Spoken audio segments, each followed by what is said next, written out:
আসসালামু আলাইকুম। মিম কিচেনে আপনাদের সবাইকে স্বাগতম। আশা করি আপনারা সবাই ভালো আছেন। আমি আজকে দেখাবো কি করে বেগুনি বানাতে হয়।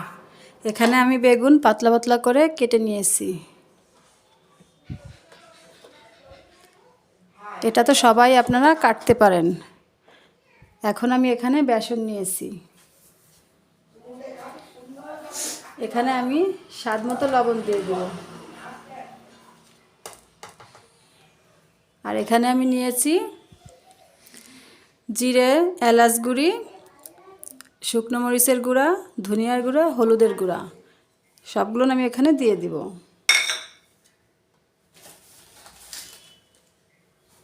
চা চামচ 1 চামচ বেকিং পাউডার। এখন আমি ভালো করে এগুলোকে মিশিয়ে নিব।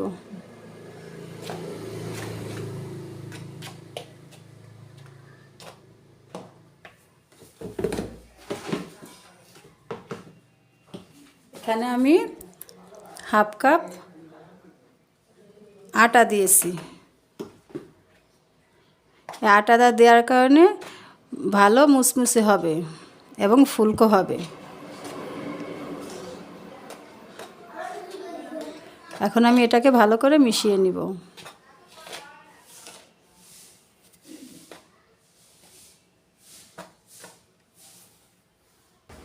এখন আমি এখানে ঠান্ডা পানি নিব। নর্মাল যে পানি আমরা খাই সেই পানি।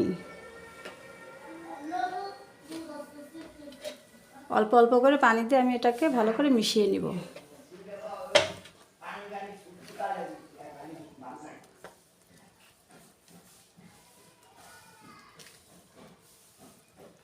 এখানে কালারের জন্য আপনারা জর্দা রঙও ব্যবহার করতে পারেন।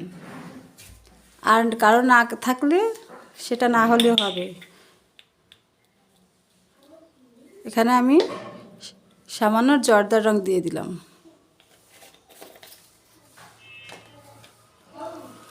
এবার এটাকে ভালো করে মিশিয়ে নিব।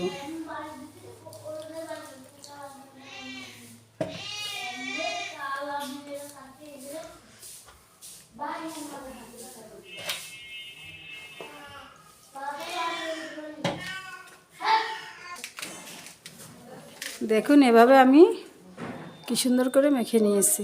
এখন আমি আপনাদের ভেজে দেখাবো। এটা যত ভালো করে মিশাবেন তত ভালো ফুলবে। এখন আমি চুলে একটা কড়াই দিয়ে নিয়েছি। এখন আমি এতে কিছু তেল দিয়ে দিব। বেগুনিতে তেলটা একটু বেশিই লাগে।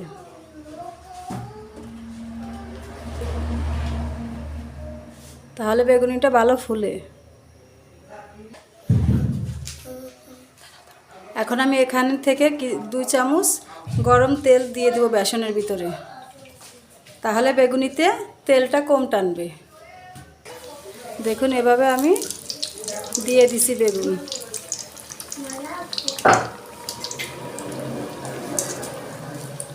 দেওয়ার সঙ্গে সঙ্গে কিভাবে ফুলে উঠেছে।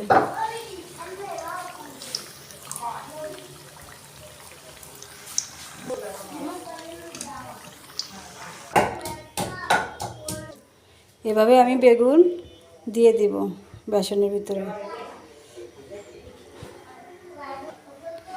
তারপর আমি কড়াইতে দিয়ে দিব।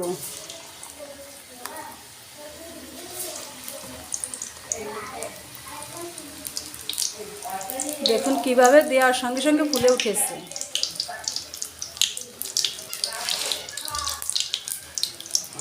দেখুন কিভাবে ফুলে উঠেছে, দেওয়ার সঙ্গে নাড়ানোও লাগেনি। দেখুন আমার বেগুনি ভাজা হয়ে গেছে, কত সুন্দর ফুলেছে।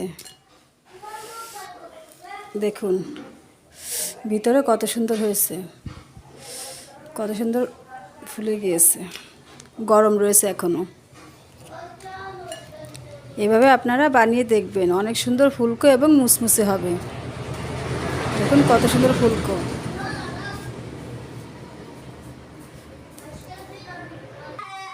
আমার রেসিপিটি আপনাদের ভালো লাগলে লাইক, কমেন্ট এবং শেয়ার করে দিবেন। আমাদের চ্যানেলে প্রথম হলে সাবস্ক্রাইব করে দিবেন। আল্লাহ হাফেজ।